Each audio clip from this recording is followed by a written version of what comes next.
हरे कृष्णा। तो हम लोग आज इस श्लोक आप जो देख रहे हैं नीचे, इस पे चर्चा कर रहे हैं। अन्याभिलाषिता शून्यम ज्ञान कर्माद्यनावृतम अनुकूलेन कृष्णानुशीलनम भक्तिरुत्तमा। ये श्लोक हम क्यों चर्चा कर रहे हैं, इस पे विचार करना चाहिए, क्योंकि ये श्लोक उत्तमा भक्ति का स्वरूप लक्षण और तटस्थ लक्षण की चर्चा करता है। ये आप देख सकते हैं यहाँ पे, ये पहला जो श्लोक है, पहला जो सेकंड पार्ट है, ये है अनुकूलेन कृष्णानुशीलनम। ये भक्ति के स्वरूप लक्षण के ऊपर बताता है। शब्द इसमें इंपॉर्टेंट है। पहला शब्द आप इसमें देखेंगे और वो आ रहा है शीलनम। आप यहाँ देख सकते हैं, शब्द है शीलनम। शीलनम शब्द का क्या अर्थ है, जरा विचार कीजिएगा। शीलनम शब्द का अर्थ है अपनी वाणी से, अपने शरीर से और अपने मन से भगवान के लिए कुछ करना, कुछ कार्य करना। तो साधना भक्ति उत्तम तब कहलाएगी जब अपने वाणी से, शरीर से और अपने हाथ, अपने मन से हम कुछ करते हैं। अब यहाँ पे एक शब्द आपको दिख रहा हो, कृष्णानु। तो कृष्ण के बाद अनु लगा हुआ है, तो अनुशीलनम का अर्थ होता है लगातार करते रहना, कोई अभ्यास करना। शीलनम का अर्थ ही है अभ्यास करना। केवल कुछ लोग सोचते हैं भाव से काम चल जाएगा, तो भाव से काम नहीं चलेगा। आपको अपने मन से, अपने शरीर से और अपनी वाणी से कुछ करना होगा। तो एक तो ये क्लियर हुआ। अब किसके लिए करना है, तो इसमें शब्द आया है, आप देख सकते हैं कृष्णा। ये शब्द आप देख रहे हैं, ये शब्द देखिए, कृष्णानु शब्द जो है, इसमें कृष्णा शब्द आ रहा है।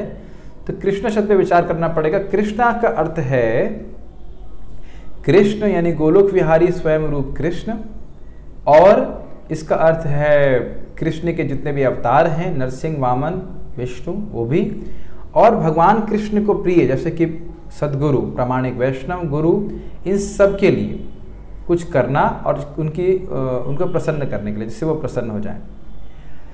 तो अब अनुकूलेन शब्द क्यों आ रहा है, ये बहुत इंपॉर्टेंट है। अनुशीलनम अगर होता तो उसका अर्थ ये होता कि जिससे कृष्ण प्रसन्न हो जाएं, जिससे वैष्णव प्रसन्न हो जाएं, या फिर भगवान के अवतार इत्यादि प्रसन्न हो जाएं।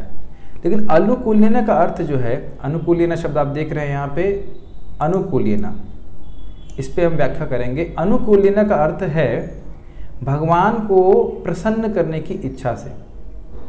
ये इंपॉर्टेंट पॉइंट है, क्योंकि देखिए हिरण्याक्ष और हिरण्यकशिपु, ये जब भगवान विष्णु से युद्ध करते हैं तो भगवान विष्णु को बड़ा अच्छा लगता है। लेकिन इसका अर्थ ये नहीं है कि हिरण्यकशिपु और हिरण्याक्ष जो है वो भगवान के भक्त हो गए हैं, क्योंकि उनको भगवान को प्रसन्न करने की कोई इच्छा नहीं थी। तो आप समझ सकते हैं इस चीज़ को। दूसरा पॉइंट है, यशोदा मैया भगवान कृष्ण को दामोदर लीला में एक किनारे रख देती हैं और कृष्ण के लिए दूध उबाला जा रहा था, उसको वो लेने के लिए चली जाती हैं। तो क्या यशोदा मैया भक्त नहीं हैं? हम ऐसा नहीं कह सकते, क्योंकि उनकी इच्छा यही थी कि भगवान कृष्ण को संतुष्ट करने के लिए दूध उबाला जाए। तो यानी कि भले ही कृष्ण बाह्य दृष्टि से प्रसन्न नहीं हुए थे, क्योंकि यशोदा मैया की इच्छा थी कि कृष्ण संतुष्ट हों, इस कारण से वो शुद्ध भक्ति की डेफिनेशन में आती हैं। शुद्ध भक्त वो तो हैं, लेकिन ये हम इस डेफिनेशन को अलग अलग दृष्टि से देख रहे हैं कि बहुत व्यापक भी नहीं हो और बहुत संकीर्ण भी नहीं हो। अगर अनुकूलेन शब्द नहीं होगा तो भक्ति की जो शुद्ध भक्ति या उत्तमा भक्ति की जो परिभाषा है बहुत व्यापक हो जाएगी, और हिरण्यकशिपु और हिरण्याक्ष जैसे असुरों को भी इसमें सम्मिलित कर लिया जाएगा। लेकिन अगर अनुकूलेन ना हो तो यशोदा मैया जो है वो से बाहर चली जाएंगी। अब एक और प्रश्न आता है कि कृष्ण कभी कभी माखन खाते हैं या रोज ही माखन खाते हैं, तो जिस पात्र से खाते हैं क्या वो भक्ति कर रहा है, क्या उसको भक्त बोला जाएगा? नहीं, क्योंकि उस पात्र में भगवान को संतुष्ट करने की इच्छा, इंटेंशन नहीं है। तो अनुकूलेन शब्द का अर्थ क्या समझते हैं आप? कृष्ण को प्रसन्न करने की इच्छा। बाह्य दृष्टि से कृष्ण संतुष्ट हो या नहीं हो ये महत्वपूर्ण नहीं है। भक्त की भगवान को संतुष्ट करने की इच्छा होनी चाहिए, चाहे वो नाम जप कर रहा हो, चाहे वो भागवत श्रवण कर रहा हो, पढ़ रहा हो, प्रचार कर रहा हो, उसका उद्देश्य यही होना चाहिए कि वो कृष्ण को संतुष्ट करे। अच्छा, अब हम लोग भक्ति के तटस्थ लक्षणों पर चर्चा करेंगे।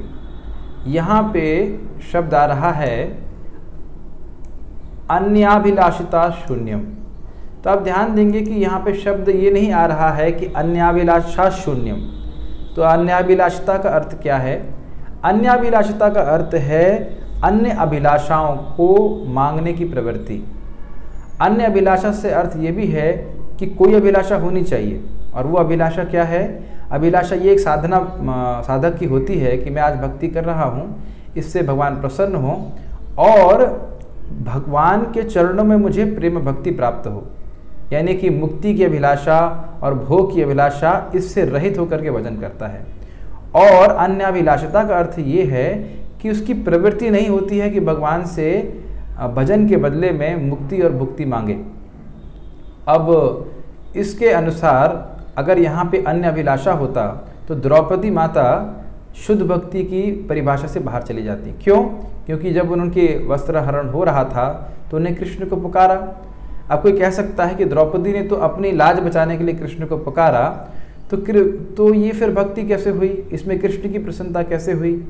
लेकिन हमें ध्यान देना चाहिए, यहाँ पे शब्द है अन्याभिलाषिता, अर्थात द्रौपदी की प्रवृत्ति नहीं थी कि भौतिक चीज़ों के लिए भगवान को से प्रार्थना करें, लेकिन अगर किसी आपदा में, विपद स्थिति में कोई विपद पड़ जाती है, भक्त पे जानलेवा स्थिति हो जाती है, और ऐसी अवस्था में अगर कोई भक्त भगवान को पुकारता है तो भी उसकी शुद्ध भक्ति में कोई दोष नहीं माना जाता। इसीलिए बोला जा रहा है अन्याभिलाषिता। मैं फिर से रिपीट करता हूँ, अन्याभिलाषिता का अर्थ है भक्ति से अलग कुछ मांगने की प्रवृत्ति। तो उसी को कह सकते हैं शुद्ध भक्त है, क्योंकि भले ही उसके हृदय में और इच्छाएं हैं, लेकिन भजन का उद्देश्य उन इच्छाओं की पूर्ति नहीं बल्कि उन इच्छाओं का निर्मूलन है, और एक ही इच्छा है कि भगवान के चरणों में एक दिन मुझे शुद्ध प्रेम की प्राप्ति हो। अब हम लोग चर्चा करेंगे इस शब्द पे ज्ञान कर्मादि अनावृतम के ऊपर। तो जरा देखेंगे ज्ञान कर्मादि अनावृतम का अर्थ क्या है। ज्ञान कर्म आदि, तो देखिए यहाँ पे शब्द है अनावृतम, यानी कि शून्यम शब्द नहीं है। भक्ति में ज्ञान और कर्म होते हैं। हम भगवान के भागवतम पढ़ते हैं, भगवत गीता पढ़ते हैं, भगवान के बारे में ज्ञान प्राप्त करते हैं। तो कौन सा ज्ञान से आवृत्ति होती है? उस प्रकार के ज्ञान से जिसमें बताया जाता है कि आत्मा और भगवान में, परमात्मा में कोई अंतर नहीं है। इस प्रकार का ज्ञान का अनुशीलन करने से व्यक्ति में भगवान के प्रति सेवक की भावना ये नष्ट हो जाती है।